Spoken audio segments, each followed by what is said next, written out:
EOQ में एक assumption लिया था हमने कि प्राइस तो सेम रहना चाहिए, बट ये हेडिंग पूरा अलग है ईओक्यू के अजम्पशन के। क्या लिखा हुआ है यहां पे? Different price level. मतलब क्या हुआ, एक एग्जांपल लेना पड़ेगा। सप्लायर के यहां गए तो वहां पे रेट चार्ट निकाला हुआ है, जैसा ऑर्डर क्वांटिटी करोगे उसके हिसाब से प्राइस लगेगा। बोलता है लेस देन 100 kg अगर ऑर्डर करोगे तो हम तुमसे 10 रुपया लेंगे, 100 से लेकर लेस देन 500 ऑर्डर करोगे तो 9 रुपया लेंगे, 500 से लेस देन 1000 अगर करोगे तो 8 रुपया लेंगे, और 1000 एंड अबव करोगे तो हम 7 रुपया लेंगे। अब ये रेट चार्ट देख के आपका दिमाग घूम गया, क्योंकि आप तो असम्पशन लेके गए थे रेट सेम रहेगा, पूरा रेट अलग अलग दे दिया अलग अलग ऑर्डर क्वांटिटी में। तो मेरा पूरा कैलकुलेशन जो ईओक्यू का सोच के आए थे फॉर्मूला से √2AO/C करके, कंपनी में सब कैलकुलेशन करके गए थे सप्लायर के पास, वहां रेट चार्ट पकड़ा दिया, पूरा माथा हिला दिया। तो तुम क्या बोलोगे? नहीं नहीं नहीं, आप गलत हैं, आप एक ही रेट बताइए हमको, डिस्काउंट से मेरा पूरा कैलकुलेशन हिल रहा है, ऐसा बोलोगे? नहीं। तो क्या बोलोगे? ठीक है, आपने 4 अलग अलग रेट दे दिए, हमको थोड़ा वक्त दीजिए, हम एक कैलकुलेशन करके फिर आते हैं आपके पास। समझ गए? तो उसके बाद घर आके पता करोगे एनुअल कंजम्पशन कितना है। मान लो एनुअल कंजम्पशन है आपका 2000, ऑर्डरिंग कॉस्ट कितना है? मान लो 150, और कैरिंग कॉस्ट पर यूनिट छोड़ दो, परसेंटेज कितना है? 20% है पर एनम। तो क्वेश्चन बोल रहा है बताओ तो अब इसमें से कौन सा क्वांटिटी चुने, इनमें से हम कौन सा क्वांटिटी चुने? क्वांटिटी चुनने के लिए क्या करना पड़ेगा? √2AO/C। ए तो ठीक है, वो ठीक है। सी में कैरिंग कॉस्ट परसेंट किसके ऊपर अप्लाई होता है? परचेज प्राइस पे, और मेरे पास 4 परचेज प्राइस है, तो मैं कौन सा परचेज प्राइस पे अप्लाई करूं? फंस गए। तो आपका जो जीजू है ना, जीजू इंस्टीट्यूट, जीजू है आपका, जीजा जी ने क्या किया, वो 4 बार परचेज प्राइस 4 अलग अलग लेकर 4 बार कैरिंग कॉस्ट निकाल दिया, और 4 बार ईओक्यू निकाल के आंसर बता दिया। समझे? ऐसा तरीके से उन्होंने ओएम जो सब्जेक्ट है ना आपका, उसमें भी क्वेश्चन आते हैं, उधर किया।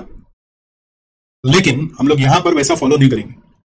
हम लोग पहले बोलेंगे भाई साहब ईओक्यू फॉर्मूला या नहीं लग सकता। क्यों नहीं लग सकता? क्योंकि ईओक्यू के लिए एक ही प्राइस चाहिए, यहां 4 प्राइस है, इसलिए ईओक्यू फॉर्मूला नहीं लगेगा। तो ईओक्यू नहीं लगेगा तो कैसे पता चलेगा मेरे को कौन सा में जाना है? तो उसका जवाब है तुम सबके ऊपर टोटल कॉस्ट निकाल के चेक कर लो, सबके ऊपर टोटल कॉस्ट निकाल कर चेक कर लो। टोटल कॉस्ट कैसे आता है? 3 कॉस्ट को जोड़ के। कौन कौन सा 3 cost? Purchase cost, ordering cost, carrying cost. Purchase cost कैसे आता है? Annual consumption into purchase price आ जाएगा, चारों लेवल पे। फंसेंगे कहां? सेकंड में total ordering cost. Total ordering cost कैसे आता है? A/Q इंटू, समझ गया ना कि तुम हो यहां कि नहीं हो? समझे? A/Q इंटू Q बोल दिए। सब चीज का साक्षात प्रमाण तुमको अपना मिलता जाएगा। और ये समझ लेना, पास होना है ना तो पहला चीज क्या सीखना पता है? हम लोग बच्चा लोग को ये बोलते हैं कि तुम पास हो सकता है, लेकिन तुमको बहुत अच्छा टीचर के पास जाके ही पास हो गए ऐसा नहीं है, क्योंकि इंडिया बेस से सभी पढ़ रहे हैं, पास फिर भी नहीं हो रहे। उसका कारण क्या है? जिसके ऊपर कोई आपसे बात ही नहीं करेगा, वही हम उस वर्कशॉप में बताते हैं। उस कारण में एक कारण यही है कि हम बॉडी से क्लास कर रहे हैं, माइंड से नहीं कर रहे। क्लास माइंड से होता है, बॉडी से नहीं। आप बोलेंगे नहीं हम तो कर रहे हैं, बट माइंड आपका कंट्रोल में नहीं है, थोड़ा देर रहता है फिर भाग जाता है, फिर आता है फिर चल जाता है। ठीक है? एक होता है माइंड है ना ग्रिप में है तो जो बोलना वही बोलेगा, और माइंड ग्रिप में नहीं है तो क्या होगा? जो दिख रहा कुछ भी उठा के बोल देगा, अरे पूछ लिया पकड़ ले, तो जो सामने दिखा बोल दे। A/Q इंटू O, ये तो मालूम है। क्यों फंसा दिया? आप क्यों क्या ले? क्योंकि यहां पे क्यू का एक रेंज दिया हुआ है, इसलिए क्यू क्या होगा इसी का ये सवाल है। वो तो मिल गया। तो क्यू के लिए सिस्टम क्या बना हुआ है कि आपको क्यू अज्यूम करना पड़ेगा हर एक में। कुछ भी मान लो, लेस देन 100 में कुछ भी मान लो, 50 मान लो, लेकिन बाकी सब में जो लोवेस्ट है वो मान लो। बाकी सब में ऑप्शन नहीं है। बेसिक आइडिया कि जो लोवेस्ट है वो मानो। लेस देन 100 मतलब लोवेस्ट तो 0 होगा, तो 0 मत मानो ना, इससे तो सॉल्व नहीं होगा सब। तो लेस देन 100 में कुछ भी मान लो, बाकी सब में लोवेस्ट वाला मान लो। तो वो क्वांटिटी लेकर आपको टोटल कॉस्ट निकालना है, और जिसमें लीस्ट आ रहा है उसको सिलेक्ट करना है। चलो क्वेश्चन लिखा पूरा। अरे हाँ कि ना? नहीं लिखा है, लिख लो।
So we find total cost at each level and select the level where total cost is minimum, and select the level where total cost is minimum. Okay.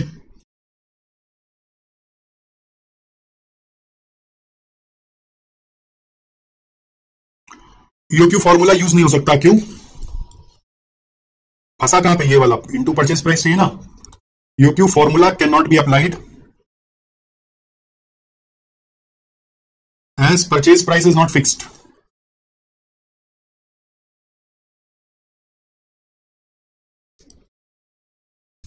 EOQ formula cannot be applied as purchase price is not fixed.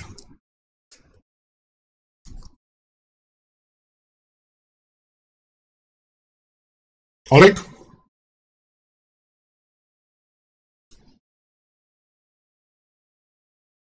फिर लिखो taking arbitrary quantity. Arbitrary का मतलब क्या होता है? मन से। मन से मतलब ऐसे ही, एवे मन से क्वांटिटी पर order from each range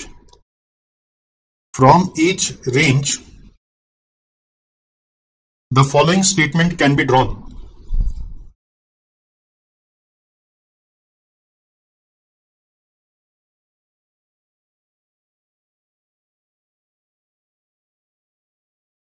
Taking arbitrary quantity per order from each range, the following statement can be drawn. So we have statement showing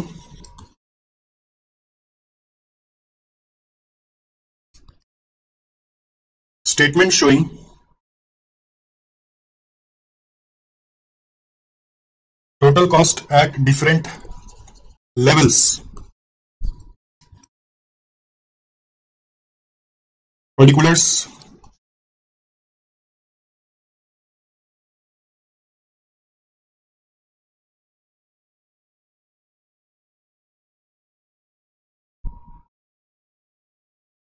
अब अलग अलग रेंज जो दिया हुआ है उसका कॉलम बना दो। लेस देन 100,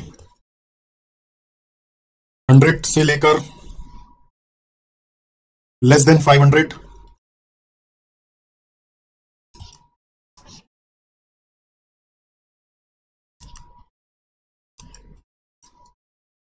फिर 500 से लेस देन 1000,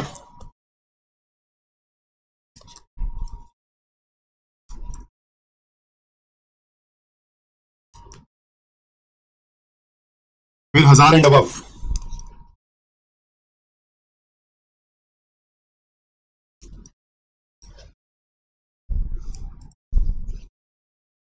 क्वांटिटी पर ऑर्डर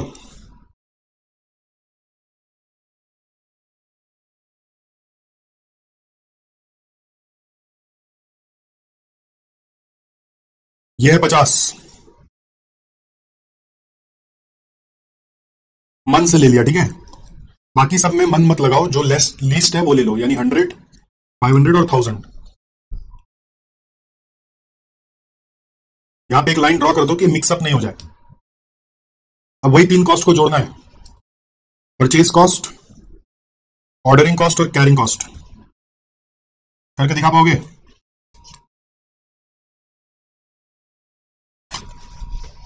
चलिए स्टार्ट।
करिए, अपने से करिए जल्दी से, मैं वेट कर रहा हूं।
पूरा करो, पूरा सब टोटल।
देखो मैं भी कर रहा हूं। परचेज कॉस्ट होगा 2000 इंटू 10, ये होगा एनुअल इंटू परचेज प्राइस। तो 2000 इंटू 10, 2000 इंटू 9, 2000 इंटू 8 और 2000 इंटू 7, कितना रही? 20,000, 18, 16, 14 ऑर्डरिंग कॉस्ट। तो ए बाई क्यू इंटू ओ, ए है 2000 बाई क्यू है 50 इंटू ओ कितना है 150, कितना रहा ये? हाँ 6000। फिर 2000 बाई 100 इंटू 150